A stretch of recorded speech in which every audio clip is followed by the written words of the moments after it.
Jaya Radha Madhava Kunja Bihari.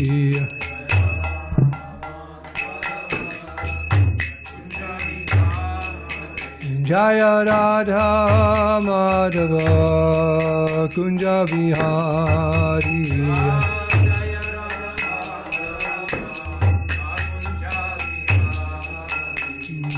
Gopi Jana Vallabha Girivardhari.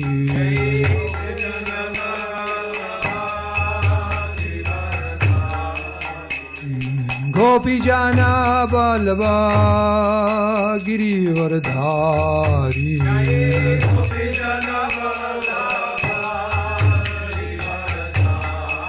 Jasura Nandana Vraja Jana Ranjana.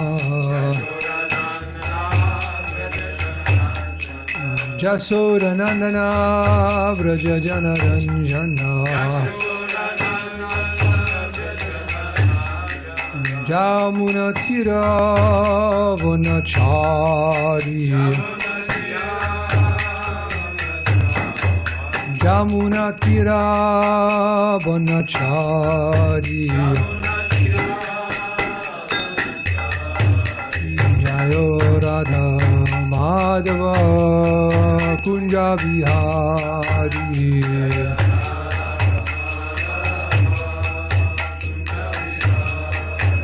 Jaya Radha Madhava Kunja Bihari.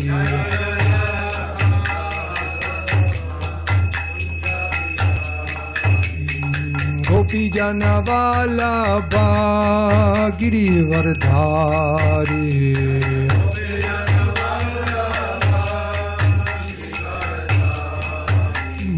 Gopi Jana Vallabha Girivardhari.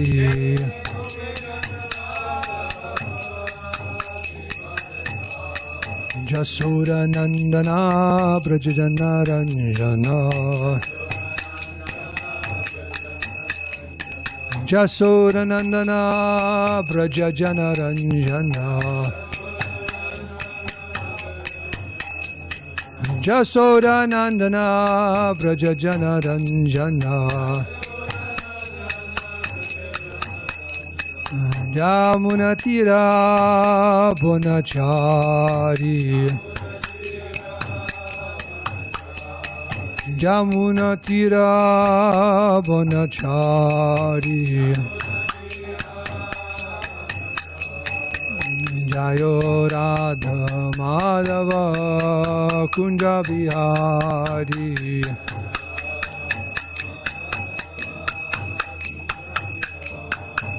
Jaya Radha Madhava Kunja Bihari.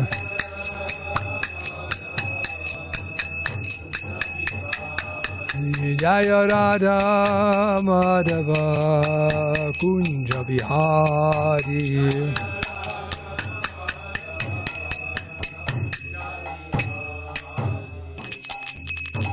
Sisi Radha Madhava ki jai, Sisi Radha Giridhari ki jai. Jai Om Vishnupad Paramahamsa Parivrajaka Jaja Shodhara Sri Sri Mad, His Divine Grace A.C. Bhaktivedanta Swami Srila Prabhupada ki jai. Jai Om Vishnupad Paramahamsa Parivrajaka Jaja Shodhara Sri Sri Mad, His Divine Grace Srila Bhakti Siddhanta Saraswati Goswami Maharaj Prabhupada ki jai. Anantakoti Vaishnava Brinda ki jai. Grantara Srimad Bhagavatam ki jai. Shri Govardhana Puja Maha Mahotsava ki jai. All glories to the assembled devotees, all glories to the assembled devotees, all glories to the assembled devotees, all glories, Sri Guru and Sri Gauranga.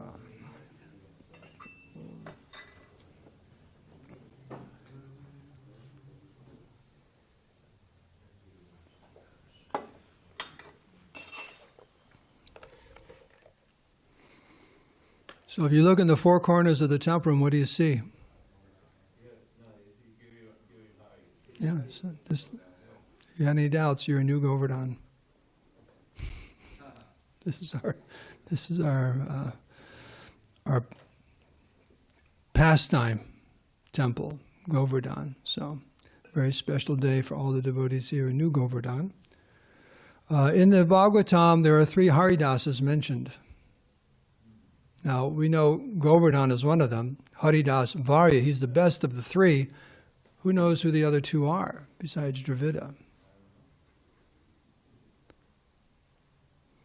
Yudhisthira Maharaj, he's described. There's a verse right around the time in the Bhagavatam about Rajasuya. He's Haridas, in the mood of being a servant of Krishna. The other is Uddhava, and it's a mixture. Actually, Yudhisthira Maharaj is friendship and parental, a little mix there. Now, Uddhava is a little higher, Uddhava, very, very dear to Krishna, so dear that he entrusted him with sending the message to Vrindavan, to all the residents of Vrindavan who were practically on the verge of death, feeling separation, especially the gopis.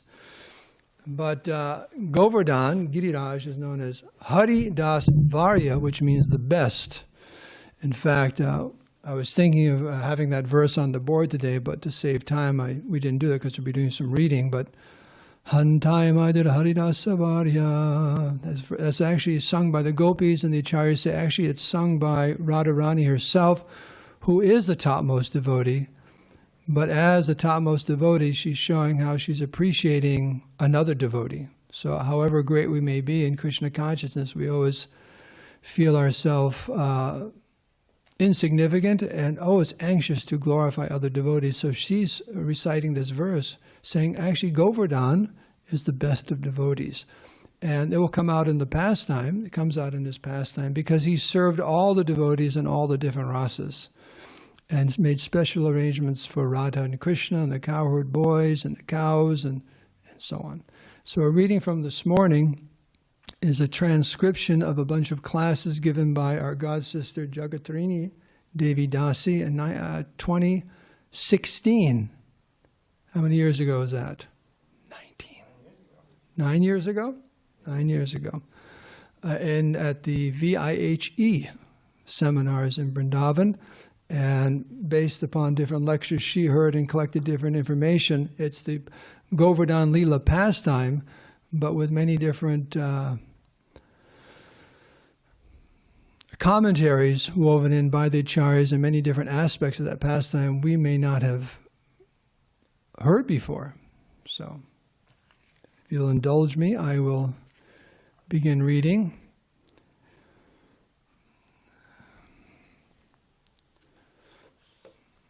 There we go.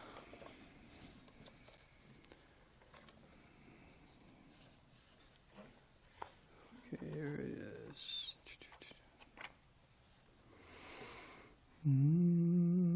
There it is, page 40. Yeah. Om Namo Bhagavate Vasudevaya.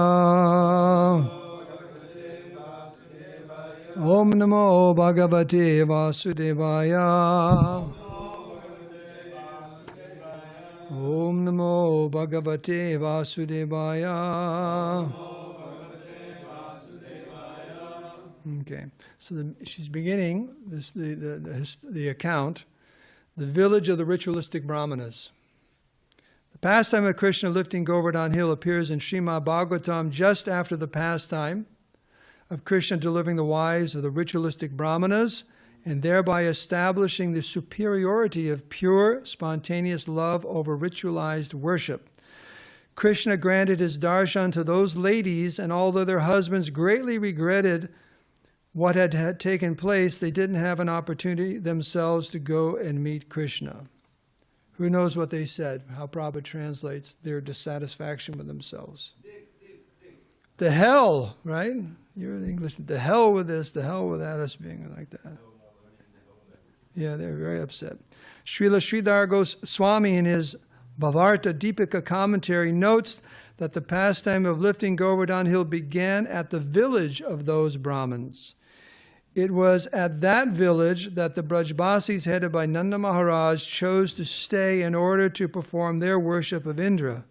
Krishna arranged this to arrange an opportunity for those ritualistic brahmanas to have his darshan. Because they were afraid, if you know in the pastime, they were afraid to go. Even though they realized their great folly, they were afraid of Kamsa and so on. Their wives just ran out the door and brought Krishna and his friends all kinds of prasadam, and they wanted to stay with them. But the Brahmins wouldn't go because they were afraid. But now Krishna is very kind. He said, began the pastime in that village so they too could have his darshan. Krishna is very kind. While preparing to perform the Indra Yajna, the sacrifice for Indra, Nanda Maharaj and his community temporarily left their homes in Nandagram and took up residence in the village of the ritualistic Brahmanas. They did this in order to oversee all the elaborate preparations that would be prepared for the Yajna. The Brahmins were very busy chanting ritualistic hymns, performing Vedic purificatory rites, and doing so many things while the cowherd men were taking care of all of the other necessary preparations. Some people were running here and there collecting huge piles of rice, dal, ghee, and while others were busy arranging and collecting all the firewood that was going to be required for the Yajna. Huge piles of chickpeas and wheat were waiting to be ground into flour for the cooking, and everyone was excited, happy, and very, very busy. Nanda Maharaj was walking here and there and overseeing all the activities in a very peaceful way. Krishna's question. So here's Krishna's question, Nanda Maharaj.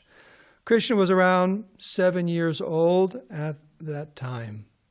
So if you notice, Giridhari, he never gets older than 7. Like that 7-year-old boy. After herding the cows all day, when returning home at sunset with Balaram and the cowherd boys, Krishna noticed all the elaborate preparations and he became quite curious. Of course, he had seen his father prepare for so many yajnas before, but now he was a little older and he wanted to find out exactly what was taking place. Although he is present in everyone's heart as the all-knowing supersoul, still he approached his father and the assembled gopas. Krishna offered his respects, bowing his head and folding his hands like an innocent child. "Oh, Baba," he said, "what's happening? Everyone is so busy. It looks like a big event is about to take place." Nanda smiled at his son and said, "Lala, a yajna is about to be performed." Krishna said, "Baba, what yajna? Who is meant to be pleased by it? What items are you using? What is the benefit of this yajna? And who is the big devata who will eat so much?" Nanda looked at his son. The other men also looked at Krishna, but they thought, how can this young boy understand all these intricate details? So they didn't say any more. Krishna persisted, "Baba, it is not good that I only know how to take care of cows. I should also know some philosophy and religion as well. I'm approaching you, Baba, because you are so intelligent and I want to learn. Besides, Baba, in the future I may have to perform this yajna, so please explain it to me. I really want to understand." Nanda looked at his son and remained silent. "Baba, great souls like you and sadhus look at everyone equally. They never keep secrets and they never hide anything. Besides, Baba, I am your own son. Baba, please explain it to me. I am very interested to know." Krishna continued with his wise words. "Baba, some people do things and they know what the result is going to be, and some people do things and they don't know what the result will be. Those who know what they are doing and get good results, but those who are ignorant do not. Baba, please answer my question. Don't be afraid." After speaking so wisely and maturely, Krishna sat down next to his father on the cloth asan. He looked at his father, and Nanda lovingly looked at his son. Nanda picked up his son, who was like a spotless moon, put him on his lap, and began to stroke his head. "Baba, I really, really, really want to understand. Are you doing this yajna because it is in the Vedas, or are you doing it simply because other people do it?" Nanda's explanation. Beaming at his son, Nanda tried his best to explain. He said, "Lala, this ceremony is a popular custom. It is a feature of cowherd life, and since it has been passed down from generation to generation, and it is proper, we consider it Vedic. In our family, Lala, this Indra Yajna, or Indra Puja, has been performed for a very, very long time. We experience prosperity and freedom from all disturbances by its performance." Lala, do you know who is Indradev? He is the king of the Devatas. The clouds are controlled by him, and they are his personal representatives. Rain comes from the clouds, and therefore Indra, who is the Lord of the clouds, is the giver of rain. Without rain, the earth will not provide food or drink for anyone, and there would be no cleanliness. So, Lala, it is impossible to overestimate the value of rain. Rain brings happiness and life to everyone. As cowherders, our wealth is the cows who live on the grass, which needs the rain to grow. Since Indradev gives us that rain, we use all the items that he has kindly given us, such as our grains, our milk, our ghee, and all other products to perform his yajna. It is by the mercy of Indradev that we all have this prasadam. That sounds like a pretty good argument, doesn't it? Hearing his father's explanation, Krishna asked, Baba, if someone does not do this puja to Indra, what will happen? Oh, Nanda Baba replied, if this worship is not done, there will be no rain, no trees will grow, and no grass will grow, and Lala, we won't even be able to take care of our cows. If someone gives up this worship out of fear or pride or envy, there will be no good fortune for them. Those who perform this yajna are glorious, while those who neglect to perform it cannot get relief from all their difficulties. That is why, for the benefit of the cows and ourselves, every year we carefully observe this yajna, Indra yajna. Hearing Nanda Maharaj's careful explanation, all the cowherd men who were sitting together wholeheartedly agreed, yes, this is correct. When Krishna heard these bitter words, he smiled, but inwardly he felt very unhappy. He did not like seeing his Brajbasi devotees placing their faith in Indra. At heart, Krishna was somewhat displeased with the Devata king. Krishna thought to himself, all the Devas, including Lord Brahma, who was born from the lotus, and Lord Shiva and the host of sages, all worship me with earnestness. Nevertheless, my father and his followers have chosen to place their devotion to this Indra.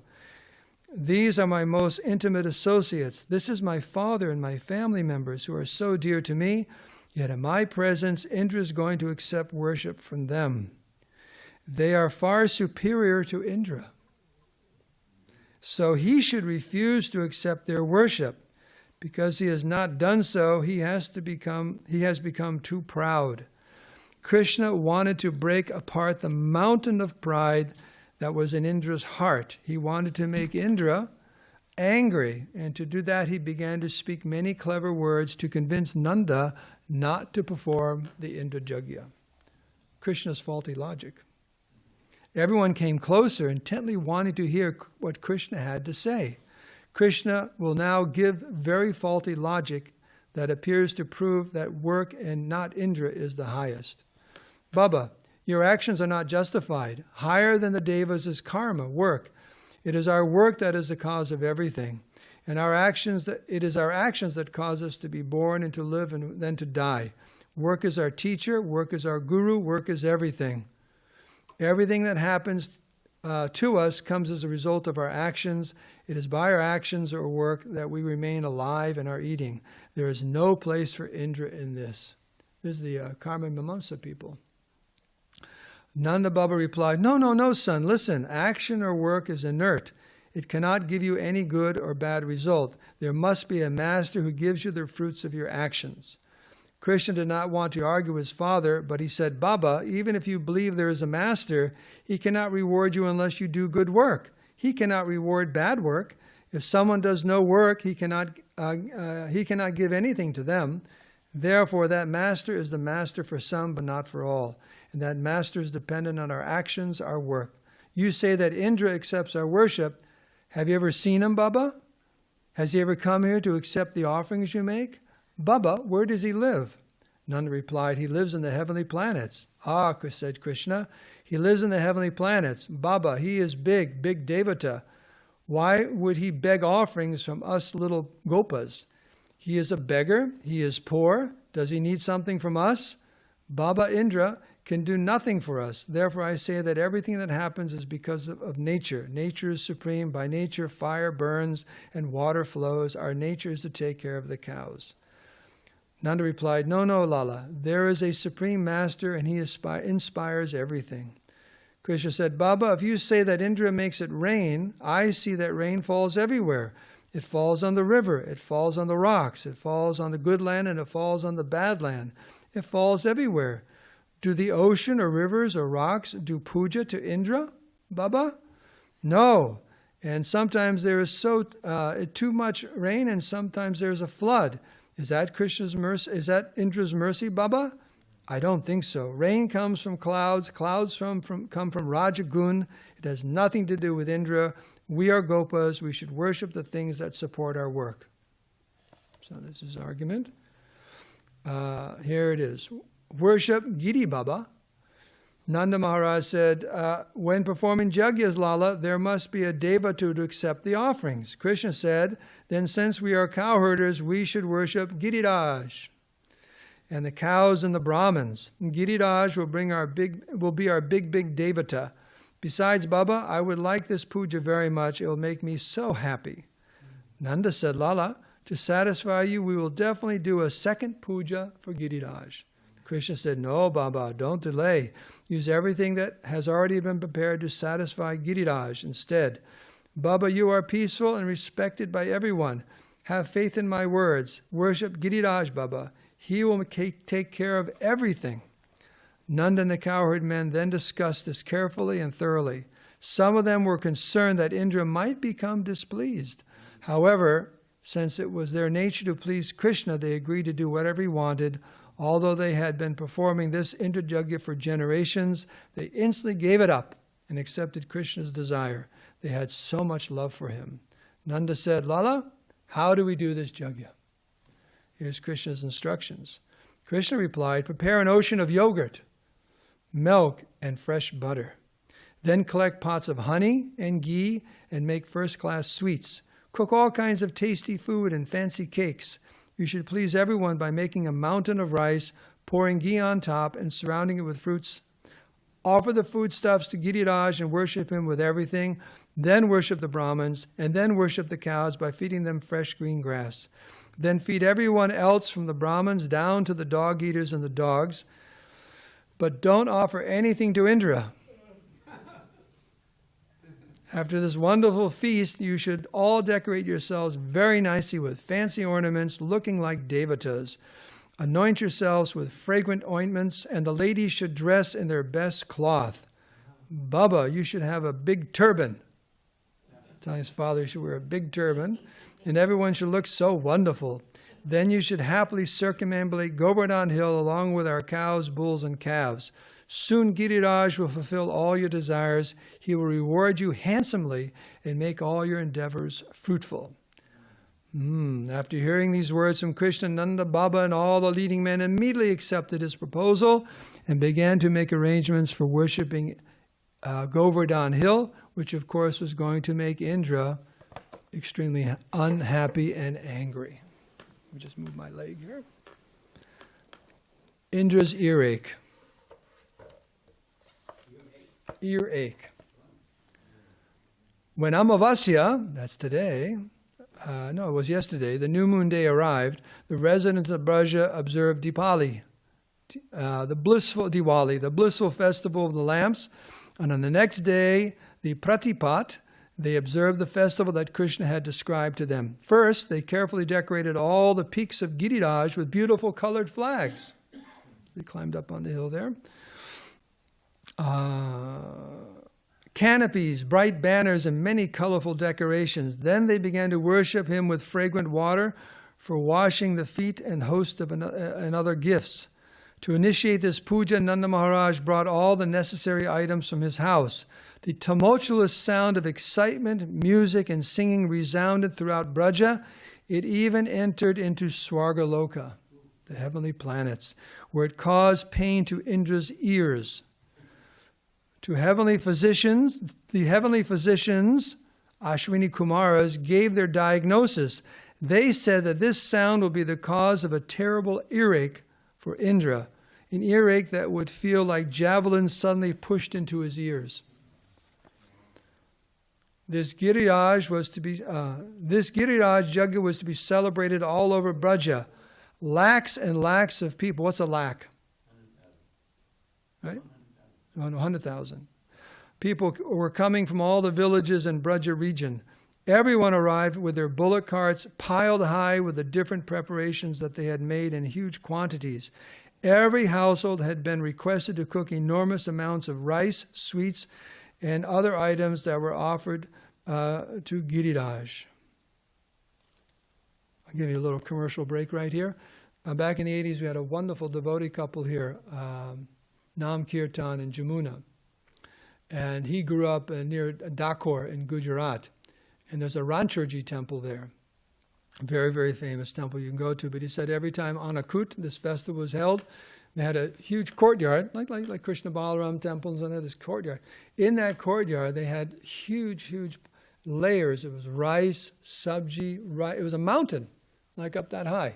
And on top, there was a laddu this big. They made a laddu on the very, very top. And it was gated, and at a certain point, they rang a bell, opened the gates, and all the devotees and pilgrims ran in, and with their cloths, they just dismantled the hill. And everyone was watching to see when the laddu would roll down. You just filled up your buckets and containers with sabji and rice until the whole hill was. He said that's how they celebrated this festival. I never asked him if he got the laddu or who got rolled over on top of you, like that. So this Dakor Rancherji temple. You look it up. Maybe they have pictures of that festival. They're still doing it. So here, from early morning of that day, everyone had been cooking and bringing their offerings to the side of the hill. Everywhere there was an ocean of carts and boga and excited people, and all of them had one thought in mind: we must do whatever is pleasing to Krishna. There we go.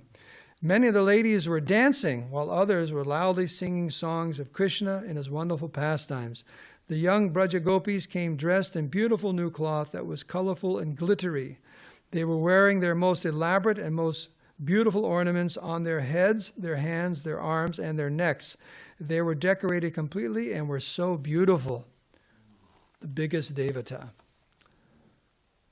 Actually, the gopis didn't even care one bit about the puja, the yajna, or the devatas. They had come only to see Krishna. On Krishna's request, at that auspicious time, everyone came to Manasi Ganga, where a formal announcement was made. Everyone was informed that this yajna was exclusively for Giriraj, and that from then on there would be no more yajnas for Indra. Nanda Baba called all the Brahmins together, and they sat and recited the Sam Veda. Tilak was offered to Giriraj, and the puja began. First he was bathed in so much milk. Every household had brought milk to bathe Giriraj. Then Nanda announced to everyone that since Giriraj is the biggest devata, everyone must offer their pranams to him and beg for his blessings. Then Nanda ordered that all of the boga be offered to Giriraj. There were stacks and stacks of rice, sweets, and various foodstuffs all around the hill. The strongest Gopa men brought vast numbers of huge pots of honey, ghee, butter, and yogurt. With great enthusiasm, a second hill was created from the mounds and mounds of rice. The freshly cooked rice formed a hill that had many peaks like that of Giriraj. And it was most astonishing due to the covering of the ghee that was poured all over the Annakuta, the mountains of rice. It looked like gold Mount Kailash, shimmering under the cover of rain. There were different kinds of fruits and flowers decorating the border of the hill. Multicolored cakes had been stuck on the sides, which looked like stones and boulders, and many pots of dal, sabji, sweet rice, and so forth were placed all around the base. The sweet aroma of cloves, camphor, and cardamom spread everywhere. Seeing this remarkable Annakuta, Krishna smiled happily and said to his father, "Baba, now everyone should close their eyes, fold their hands, and offer this boga to Giriraj. Do not have any doubt in your mind." So what happened? What did Krishna do? The Brajavasis did whatever Krishna suggested, and nothing could be heard in Vrindavan except the sound of their prayers to Giriraj. Namaste Girirajaya Shri Govardhana Namane Seja Kleshasha. Like that, all many different prayers. The Vedic hymns being chanted and the auspicious vibrations of instrumental music resounding throughout the sky. When this Annakuta was offered to Giriraj, suddenly a gigantic form glowing like thousands and thousands of suns became visible. He appeared like a second Giriraj rising up above the hill. To remove any doubts of the hearts of the cowherd men that this yajna was indeed great, Krishna himself assumed a separate four-handed form standing on top of the hill. Everyone was astonished. They were all talking amongst themselves, "What is this? What is this?" They were all looking at this divine form. Young Krishna, who was more intelligent than Lord Brahma himself, inquired, "O Devata, who are you?" Young Krishna, he said that. So the divine personality made a rumbling sound like a thundercloud. And then he said, "O little boy, with graceful limbs, I am the mountain. I have come to accept all your offerings." Everyone was astonished and excited. Remember, Krishna had asked Nanda Baba, "Has Indra ever come? Has he ever come? Did you ever see him, Baba? Did he ever come here and accept your offerings?" And Nanda had replied, "Well, he lives in Swargaloka. He's a long way away." But Giriraj personally came. So everyone was astonished and there was a great tumult. Krishna quieted them and said, "Govardhana is the best of the mountains. Now he has manifest before all of you as an effulgent person. Look closely. This hill has appeared personally to fulfill all your desires. Now offer your respects to him." Then both Krishna and all the people of Vrindavan bowed down to this personified Govardhana. In effect, Krishna actually offered obeisances to himself. Giriraj said, "I am not like the other devatas. I do not remain distant from you. Now watch. I will eat everything you have given to me." Saying this, Giriraj Devata ate 10 million pounds of cooked rice and vegetable preparations. Sankashan, where's Sankashan? He's trying to match this. He's in the kitchen. Oh, you're not in the kitchen. I thought you were in there trying to cook all this. Okay, 10 million pounds. He stretched out his hand to take the food, and immediately the food came flying towards him from all sides, just like sparrows who are flying towards grains. He quickly consumed vast quantities of food. As he ate and ate and ate, his form grew bigger and bigger and bigger. As the great deity extended his innumerable, immeasurable arms to take mouthful after mouthful, all the Brajbasis were darkened by his shadow. He was taking all the food. The people of Braja stood there and watched like painted pictures.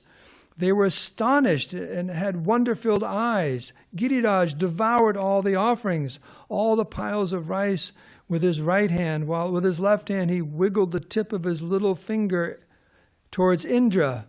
Inconsequential. A little foreshadowing there. As Govardhana continued to eat more and more, the Brajbasis went and cooked more and more in order to satisfy his appetite. There's a village there now. What's the word he said? Bring more.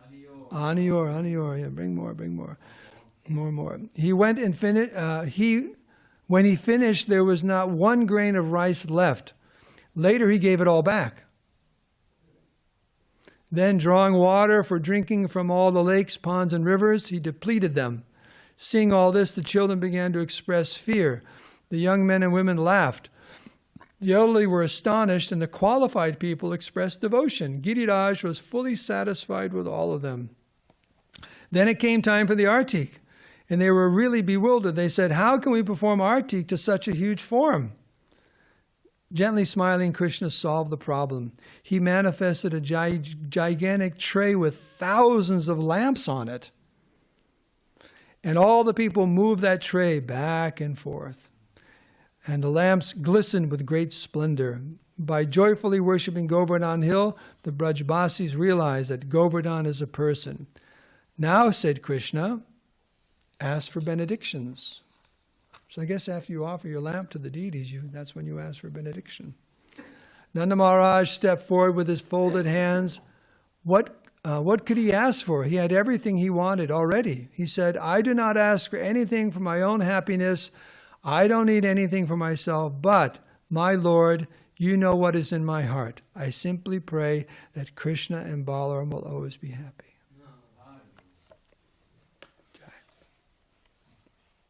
Giriraj accepted his request and said, "Tatastu, so be it. I like your sons very much."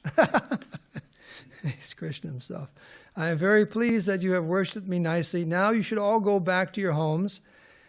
Indra may give you some trouble, But do not fear, I will protect you. Then to everyone's astonishment, right before their eyes, this big Giriraj Devata suddenly disappeared. Krishna told his father, Baba, you saw Giriraj. He ate all the offerings that were meant for Indra. Giriraj has great power. Baba, he will personally tear apart anyone who will dishonor him. Worshipping the cows. Then the cowherd men and women worshipped the cows who were dressed in fine silk cloth. They fed them sumptuously and untied them with their calves. United them with their calves, with golden caps on their horns, silver on their hooves, jeweled necklaces around their necks, and bells jingling. The cows look so beautiful. Braja's cows are happy and fat, and when they see their calves, they feel some love. But when they see Krishna, they become most blissful. Krishna loved to play with them, sometimes to disturb them. When the calf was drinking milk from the udder of the mother, Krishna would pull the suckling calf away.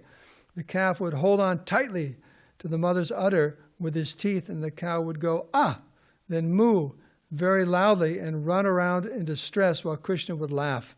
Sometimes the men would say, Krishna, hold this grass in your hand. Then the cows would come running for the blissful taste of the fragrant grass. During this festival, the men had no power to keep their millions of cows in one place. Imagine trying to herd millions of cows. They had no way to tie them up, no fences and no boundaries. The cows were going everywhere. But when Krishna sweetly played on his flute, it was more effective than millions of ropes. And all the cows came and were brought under his control. Circumambulation. Then, when it was time to circumambulate, Krishna said, we cannot circumambulate such a vast amount of cows, so we will select one cow, one bull, and we will place them here and walk around them. So here's the solution. In this way, we will all get the result of circumambulating all the bulls, cows, and calves of Braja. When this worship was complete, all the Brajavasis were fed sumptuously to their necks. Then Krishna ordered, feed everyone. Everyone has to be fed. Everyone should be completely satisfied, down to the dogs, the ants, and the monkeys. Once they had all been fed, Nanda Baba gave gifts to everyone, and especially he gave cows to the Brahmins. Then when no one had any desires left to be fulfilled, it was time to perform the parikram of Govardhana Hill. As the beautifully ornamented cowherd ladies on bullock carts sang the glories of Krishna, their songs mingled with the sound of the Brahmins chanting benedictions. The Brajbasis talked excitedly amongst themselves as they did their parikram, while the gopis were singing a song in which one lady asked questions and the other answered while singing in different tunes. I'll give a few. They list a whole bunch of these, but here's one. Who ordered the worship of Govardhana Hill? The same person who made us free from fear of Indra. So there's one question and the answer. Who ordered the worship of Govardhana Hill? The same person who uprooted the Yamala Arjun trees, like that, all these different questions. Who ordered the worship of Govardhana Hill? The same person who pacified the Nakasura and Pralambasura. So this song went on and like that. They were singing and singing about Krishna's wonderful pastimes with no fear in their hearts. The skilled musicians were in the front leading the way while loudly playing drums and various instruments to announce the wonderful festival. This parade. Behind them came the Brahmins who were all riding on bullock carts and chanting Vedic hymns to create auspiciousness. Behind them came the cowherd boys who were wielding their sticks, throwing them up in the air and catching them. It's the original baton parade, right? That's where it comes from. Krishna Lila, right? Someone must have got it from that. Okay? With his garments the color of beautiful glistening gold and a rope held in one hand, Krishna was playfully tossing his stick in the air, catching it, running after many stray cows, and all the while playing sublime melodies on his flute. He laughed and joked with Balaram and his friends, and he walked with the cows and the boys. Behind him was Nanda Maharaj, while all the cowherd men who were walking just behind him. They were all wearing beautiful garlands, walking and smiling with great satisfaction. Next came another group of musicians who were playing flutes, venas, and tamburas. The singers then singing beautiful songs and dancers dancing and moving in rows. as they were proceeding. Behind them came the Braj Gopis, their faces glowing with happiness as they rode on bullock carts, singing loudly the pastimes of Krishna. In accordance with scriptural injunctions, the Brajvasis gave charity to the Brahmins as they proceeded on their parikram. It is impossible to find a suitable container to hold the unlimited bliss that the Brajvasis felt during their parikram of Giriraj. Even though tiny in size, the soul can enjoy immeasurable happiness. Is that encouraging? So I'll read that again. Even though tiny in size, the soul can enjoy immeasurable happiness. Wherever Krishna went, either quickly or slowly, the eyes of all the people followed as they were puppets on strings. With great joy, they completed their journey and returned to their attractive place of sacrifice, where they spent the night in great happiness. The next morning, after hearing talks on the glories of the Jamuna River and offering respects to her, they took their bath in her waters and then returned to their homes. Next, Indra's spies. So Indra actually had sent some spies during this. Anyone who simply hears or chants about the glories of Giri Govardhan, which are inconceivable to ordinary people, will be delivered from all calamities. The great love manifest during the Govardhan Yajna was beyond the power of the Devatas to describe. All of the Devatas began to shower flowers on Giriraj. All except the Devata Indra. Indra wondered why the whole day had passed and no puja was offered to him. I don't think it says here, but I read somewhere also, one of the reasons he was so attached to the residents of Vrindavan offering this puja is he really liked their sweets. He really liked the sweets, the Braj sweets, and he didn't get them. You ever know any devotees get upset if they don't get their prasadam? Like everyone raise their hand? Like that. So that's one of the reasons he was upset. There we go. So he sent his spies to Vrindavan to see what was going on. The spies wandered around here and there, listening to the talk of the Braj people, and they were not very happy with what they heard. The whole community was saying, Giriraj Baba is such a great Devata. He accepted all our offerings and he gave everything back as prasadam. He talked to us and he offered us blessings. For so many generations we have worshipped this Indra and he has never become satisfied. He never came. He never showed himself to us. He never cared. What is the use of such worship? From now on we will only worship Giriraj Baba. He is the greatest Devata. A pile of rocks. Indra's spies thought that the people of Braja had gone crazy. How could they have forgotten Maharaj Indra, who was the king of the Devatas? He was appointed king by Lord Brahma himself. How could these stupid, foolish village people give up his worship and instead worship a pile of rocks? They laughed at the villagers' simplicity and then returned to Indraloka. Indradev asked what they had found. They said this year's celebration was several times larger than previously, with so many offerings, feasting, music, dancing, and singing. Who was being worshipped? Indra said. The servants replied, My lord, a mountain was being worshipped. All of your offerings were given to a pile of rocks. And what's more, in every home they were complaining about you. They were saying, this mountain Devata loves us so much, and from now on we'll only worship him. Indra began to tremble in rage. He was furious. His eyes were red with anger, and his lips were trembling. He said, Look at the pride of these villagers. Under the influence of this talkative, ignorant, naive child, they have dared to offend me. I am so powerful. How can anyone oppose me and survive? My glories are spread in all directions. Because of possessing a few cows, these men have become so proud. They do not even have proper homes. They dwell in the forest, yet they have dared to offend me. They are too proud. And Krishna has fanned the fire of their pride. He lives with these people. I have been maintaining them by regularly giving them rain, and they have forgotten me and stopped my worship. Their intelligence has become impure. They must be taught a lesson. If one puts his hand in the fire, what can be done? Is it the fault of the fire that it burns? I will show them their mistake. Using my thunderbolt, I will smash this mountain to pieces. I will send it to the hellish planets, and those people who danced and danced, they will also be destroyed. He's really gone out of control, hasn't he? He's completely out of control. After he sees that with his own eyes, then I will kill him. Oh, excuse me. Dance and dance to be destroyed. Nanda should see them all being destroyed. He's actually thinking, I'm going to make sure Nanda Maharaj sees everyone being destroyed. Wow. After he sees that with his own eyes, then I will kill him too. We will see how much fun there is in worshipping a big devata. They complain about me. They say there is no devata bigger than this hill. Well, I'll show them. I will dig out this big mountain and wash it into the ocean. There will be such a flood that no one will survive. There will be no trace left of this place. They have offended me, and I will destroy them. Wow.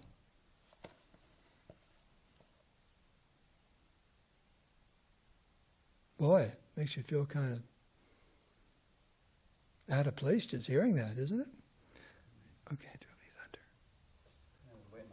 thunder? Okay. Here it goes. In furious anger, Indra ordered his ministers to bring the Sambhata cloud without delay.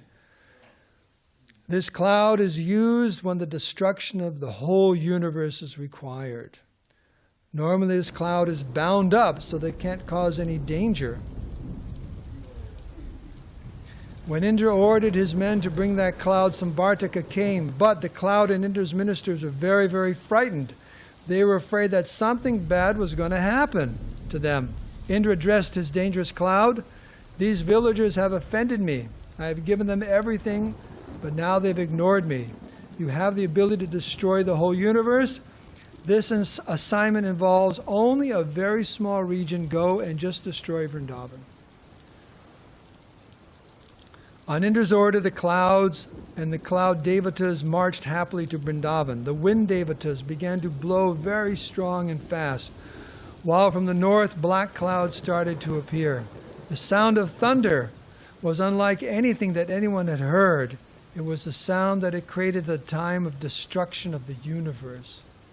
That must be a very intense sound. Seeing these dangerous omens, the men quickly brought the cows into the barns. Then a vast bank of clouds, looking like a huge patch of moss in the sky, blocked the sun and began to cover Vrindavan in total darkness. Everyone looked up at the sky. The gopas and the gopis became frightened. They were thinking, what will happen next? They were going inside their homes and coming back out and looking at the sky and the clouds. Suddenly it became so dark that no one could see. The ladies could not find their children in the dark. They began calling their children by name, but they couldn't find them. The cowherd men who had gone to graze the cows in the forest were coming back, and suddenly they couldn't find their way. They became so anxious that they couldn't take care of their cows. They couldn't see anyone. As they searched for their homes, they called out in great panic to other people for help. Some gopas were saying, "We didn't worship Indra, and now he is angry." Others said, "Yesterday we did the puja, and already today we are getting the result. Krishna gave us this new puja, and now it seems that Indra is going to destroy Braja." The people took shelter of their homes, courtyards, banyan trees, and the slopes, trying to avoid the rain and flooding and the terrible winds. But the blast of the winds was smashing down trees and making terrifying sounds. Water was dripping from the dome-like covering of the universe.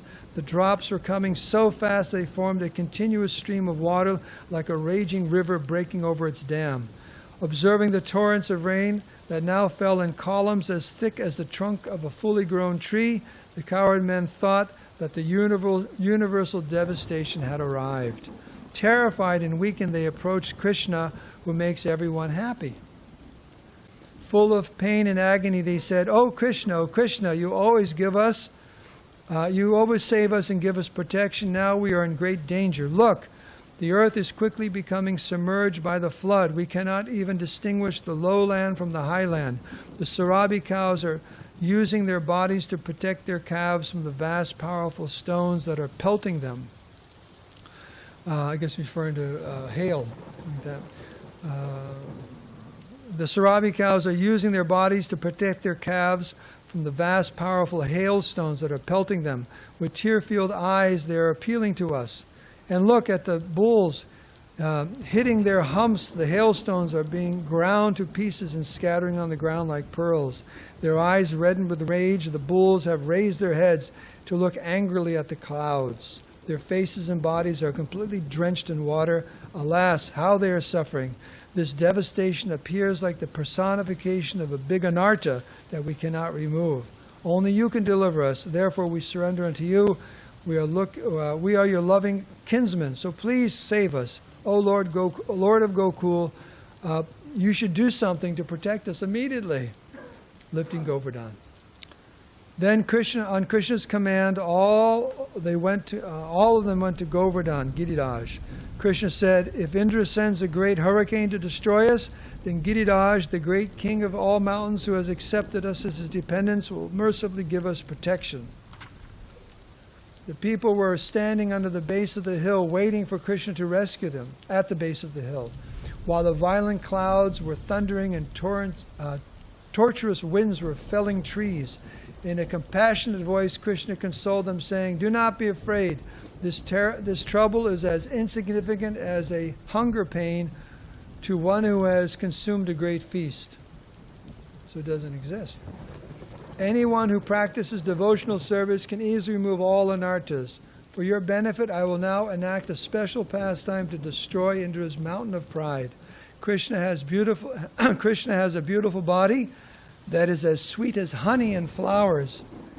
Without even tightening his cloth, which he usually does when there's a situation, he showed complete indifference to the mighty wrath of Indra. In one moment, with one hand, he picked up Govardhana Hill and held it aloft with no more effort than a child picks up a mushroom, or an elephant takes to pick up a clump of grass.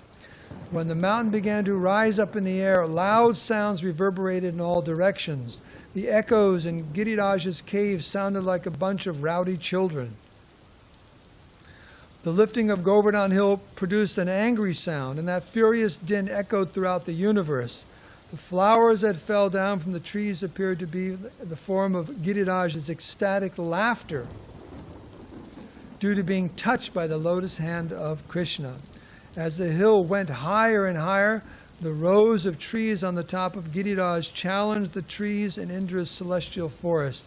Giriraj served Gokul as a jeweled bedecked umbrella that could not be moved by the fierce winds or the piercing razor-sharp lightning. Balanced on the beautiful emerald pole of Krishna's raised arm, Giriraj cast a pleasing radiance over everyone. The rain came down on the sides of Giriraj looking like streams of dripping pearls. Although Krishna and Balaram had not talked about whether Krishna should lift the hill, out of love they knew each other's hearts, so it appeared as if they had carefully discussed it. Shelter under the hill. When the fierce storm began, Krishna reflected, foolish Indra believes that he can destroy Braja. I am the only resort for these cowherd people. I treasure them as my very life. By giving them full protection, I shall destroy Indra's pride. Thinking like this, Krishna lifted Giriraj and called everyone to come. O Father, do not fear. O Mother, don't be troubled.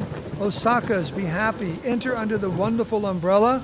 Since Giriraj ate all our offerings, it is not difficult for him to remain suspended in the sky. Do not think that I am exerting myself. Look at how light he is. Even a child like me can easily lift him up. Giriraj is completely independent and he moves according to his own sweet will. Now he is sitting on my hand like a piece of cotton. Therefore collect all your property and come under the hill. There is no difference between the village of Vrindavan and the valley below Govardhan. Come, be happy, and stay here peacefully. Only if your anxiety makes me tremble will this king of mountains fall from my hand. So please enter underneath the hill at once. Out of love, all the cowherd men at once entered under Govardhana Hill. Although they were afraid, they did not actually enter seeking protection. By entering under the hill and by calling for protection, their real desire was somehow or other to take care of Krishna, how to serve him. They entered under the hill with all their hearts thirsting only to please Krishna.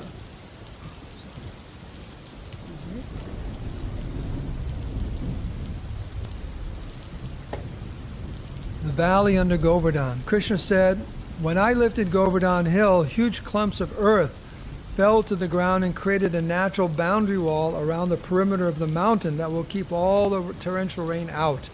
Forget about your gardens and your attachment to your residences. Let this place become the source of joyful pastimes for you and the cows." Then Krishna pointed to a hole under Govardhan. The Brajavasis saw a ladder going down. The walls of this place under the hill were studded with sparkling jewels. They glistened brightly. The ground was also embedded with beautiful jewels and touchstones. This wonderful place under the hill was divided into many, many rooms. There was fresh water, there were gentle breezes, and a fragrant and pleasing atmosphere. Like another sun, everything under the hill was illuminated by the Kaustubha gem that Krishna was wearing. In the interior under the hill, Krishna stood smiling and casually holding the hill. Krishna stood smiling and the mountain, holding the mountain on the little finger of his left hand. Then taking their wealth, their children, their wives, their daughters, and their cows, along with the Brahmins, and feeling immeasurable happiness, they all entered into the splendid valley underneath Govardhana Hill. The Brajavasis saw that in all directions were fields of beautiful rich green barley. There were lakes full of pure crystal water to drink. That divine place beneath Giriraj would accommodate their innumerable cows, their animals, and their family members. The cows remained near the borders of this impoverished town, where they happily pastured on the fresh green grasses there. Improvised town, not impoverished. Okay. Outside, there was fierce rainstorms and raging winds and massive hailstorms coming down with deafening thunder and lightning flashes. But inside, there was no rain, no danger, and no fear. Instead, there were sweet voices, attractive songs, and Krishna, whose beauty was the only focus of everyone, was continuously drinking the nectar of the beauty and sweetness of Krishna. The residents of Vrindavan felt no hunger, no thirst, and no fatigue.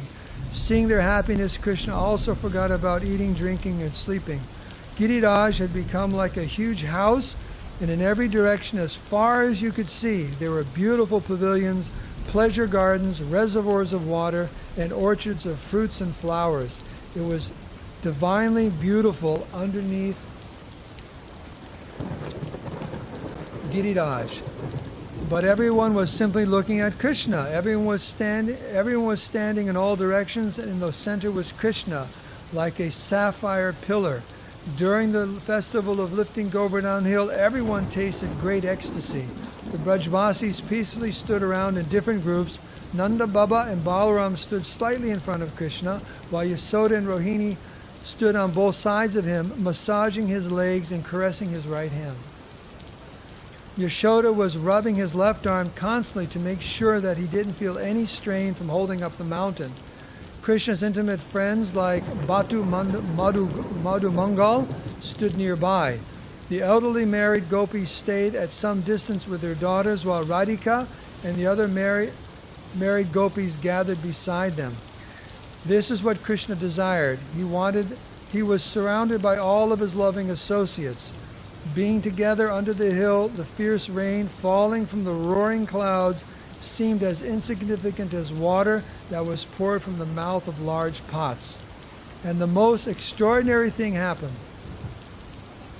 Although the people of Braja were spread out in all directions, some were near, some very far away, some were behind Krishna, and some were to his left, some to his right, yet all the Brajavasis could see Krishna clearly.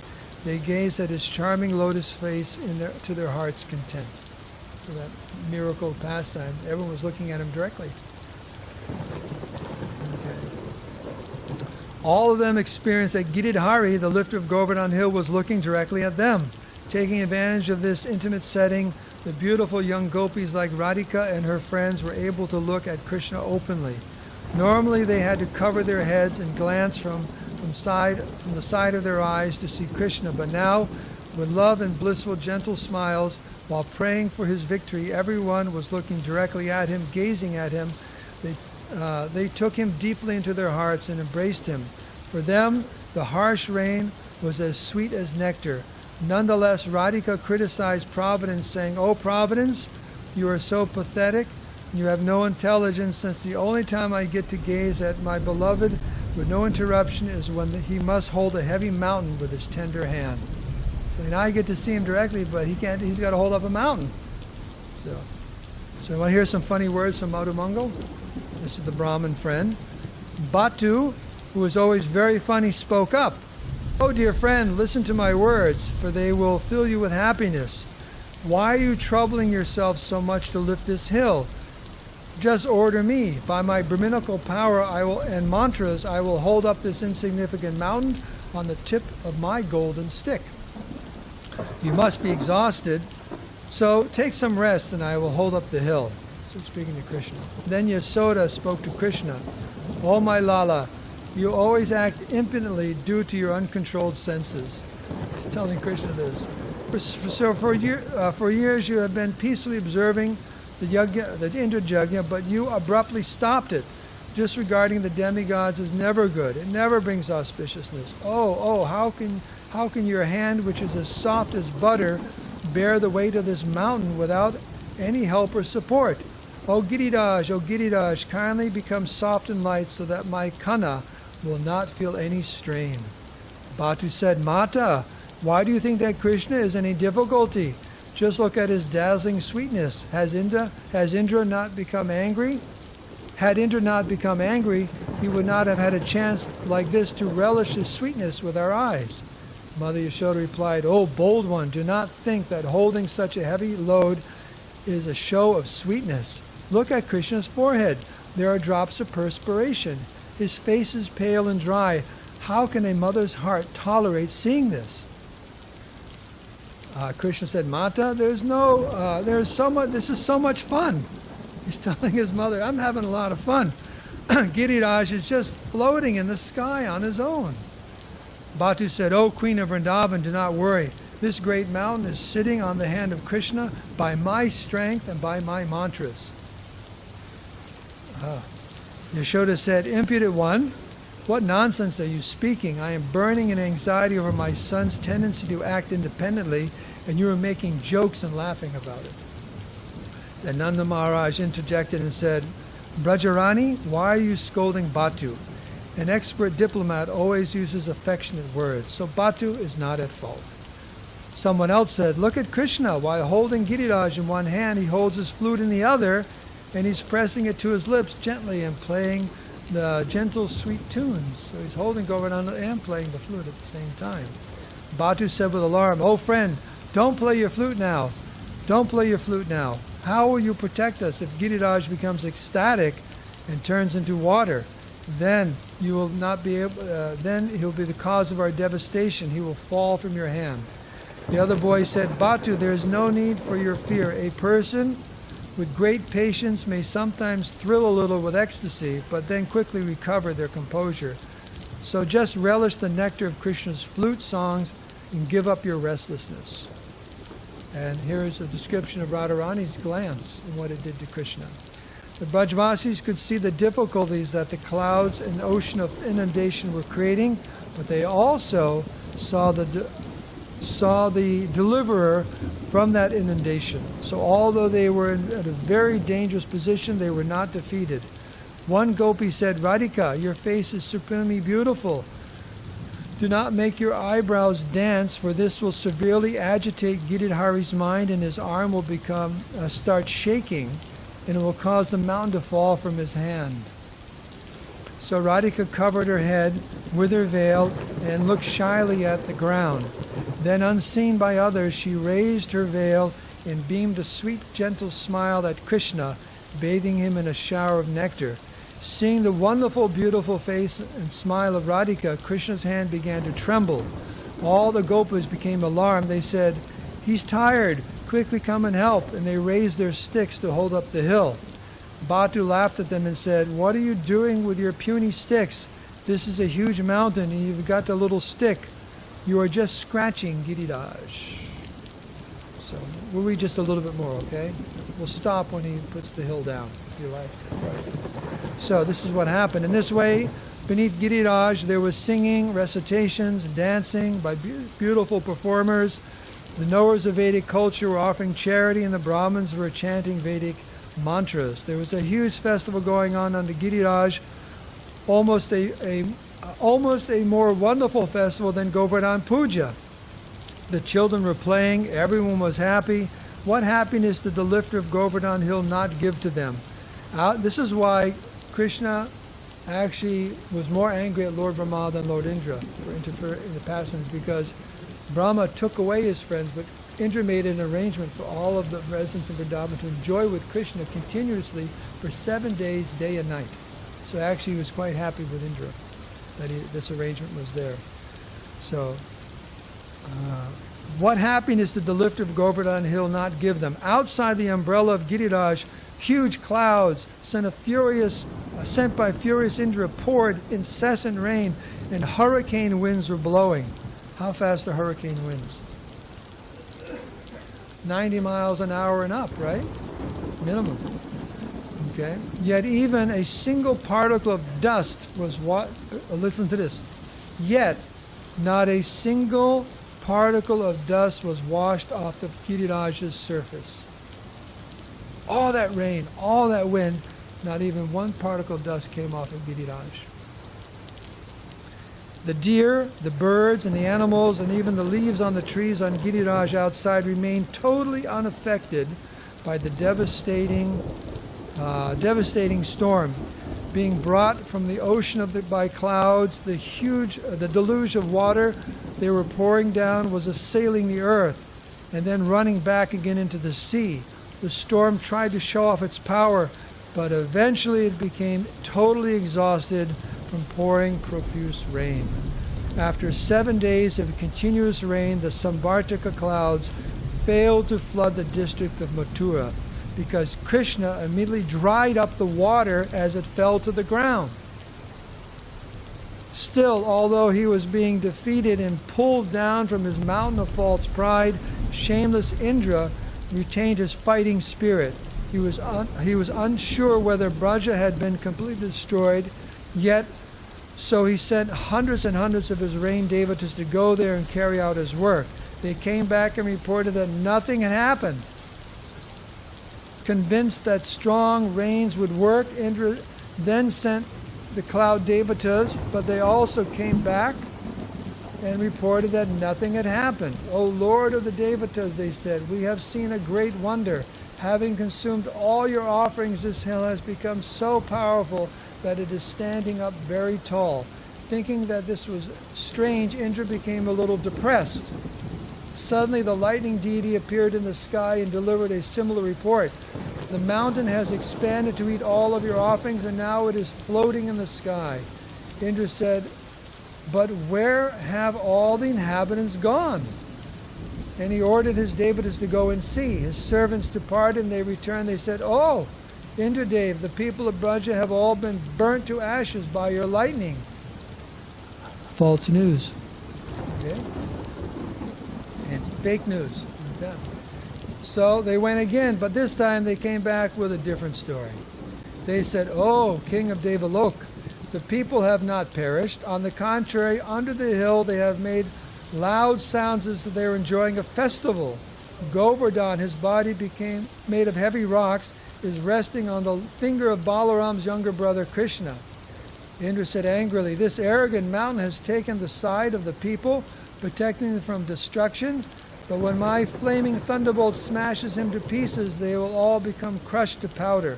So he threw his thunderbolt and again sent his messengers to check. When the messengers returned, they said, oh, Master, we did not even see 2 or 3 leaves fallen to the ground. Not a single ant was troubled. If this is true on the mountain summit, then the people under the hill are far from suffering. Message from Kamsa. So Kamsa is part of this pastime too. Did you know that? Furious, Indra hurled his most powerful weapon. When that failed to do anything, he thought in silence, this must be Lord Vishnu, who has appeared in the form of Krishna and is holding up the mountains. At the same moment he was thinking like this, a very foolish yaksha approached Lord Indra and bowed down to him, saying, "Oh, King Indra, I am the son of Drumila, and I offer my full prostrated obeisance to you. King Kamsa is full of affection for you and sends a message. He says, we are very pleased with all the actions that you have undertaken," trying to destroy the residents of Vrindavan. "It is intolerable for us to see the insignificant show disrespect to the great. There is no necessity of accepting sacrifices from these foolish cowherders. Instead, we will perform sacrifices to you." Hearing this, Indra became horrified. He said, "By the intoxication of pride, I have destroyed my intelligence. I have acted so badly that those whom I should be honoring as friends, I am treating like enemies. And having done that, I am now being offered friendship by my enemies. Because I was proud, I have been defeated. The Samvartaka cloud should be called back. Stop the storms immediately." His false pride destroyed, filled with doubt and remorse, Indra entered his celestial airplane and returned to his palace. Due to his offending the people of Braja, Indra found that his house was like a living hell. He was now unable to live with himself. Now Indra was going to suffer acutely for what he had done, while the residents of Braja were safe and happy. Sunshine in Braja. As soon as Indra entered his dark cave-like home, the sun shone brightly in Braja's sky. The clouds all dispersed by the mercy of Krishna. The danger had finally ended. Giriraj Krishna loudly addressed the Braja people. "The fierce winds and rain have ceased. The sky is now totally free from the clouds of devastation. The thick covering of mud on the ground is dry and smooth. After falling unconscious for a whole week, the sun has now opened his eyes again. O residents of Vrindavan," thank you for bringing in the sunshine. He's adding to the special effects there. Okay. "Everyone can now leave this great place of Govardhana Hill." The Brajvasis all gathered around Krishna. They didn't want to leave. They just wanted to stay there. They gazed at his beautiful face as he continued holding the hill aloft. When the cowherd boys began to call the cows, they delayed for some time looking at Krishna, and then, as cows do, they shot out from under the hill like a volley of arrows, going out like that. But when they saw that Krishna was still under the hill, they quickly ran back and surrounded him. Again, immediately Krishna drove them out by glancing at them with the compassion of a friend. Because of Krishna's repeated requests, eventually making a great tumult, the people also departed from the cave-like heart of Sri Krishna's best friend Giriraj. When everyone was out, they watched and waited for Krishna to come out also. Then, in the same way that he had lifted it, Krishna playfully placed Govardhana Hill back down on the ground as before. Everyone in Braja saw this, but no one could understand how it was so. When Krishna came out, everyone gathered around him and hugged him over and over again. They were thinking, by hugging him, we will make all sufferings in his body go away. Like that. His eyes pouring tears, Balaram warmly embraced his brother. Yasoda Ma said, "Alas, alas, my son's body has become severely weakened by bearing such a heavy weight." Then using her lotus palms, Mother Yasoda massaged Krishna's left arm and kissed his hand affectionately, while Rohini, who attained the summit of parental affection, offered arti to Krishna and Balaram with a jeweled ghee lamp. Then, taking auspicious offerings, the elderly gopis worshipped their young hero, who had defeated Swargaloka's great king Indra.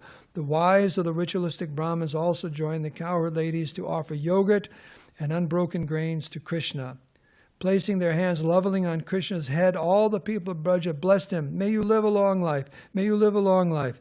May you subdue all the wicked, and may you protect all the pious and give pleasure to your parents and the cows." You give class tomorrow, right? Yeah. You want to just read the rest of the pastime tomorrow? Because it's already 9:02. Should I stop? Yeah. I mean, if you want to. Okay. Giriraj Maharaj ki jai. Govardhan Puja Maha Maha Mahotsava ki jai. Giridhari ki jai. I mean, you can if you. I mean, if you'd like to finish it tomorrow, you can. But ask the devotees. It's not the whole class. There's just Indra coming and so on. Where is this from? This was published many years ago by what's his name, Maharaj. Yeah. His publishers, and it's just a collection of all kinds of nectar about Govardhan. Last year I read about other things. So explain the sources. Well, what I was just reading, it's Jagatarini's classes she gave at the VIHE. Oh, I see. She put together, and it's over a course of some days. And there's all kinds. But she put it together. She put it together, and it's from Govinda Maharaj. Maybe he's an Indian sannyasi. Had given the classes originally. So I'll give this to. He'll finish reading it tomorrow, if you like, because there's a lot of nectar. A lot of nectar. I may actually have this book. It was years ago. Maharaj, I think, gave me a copy of it.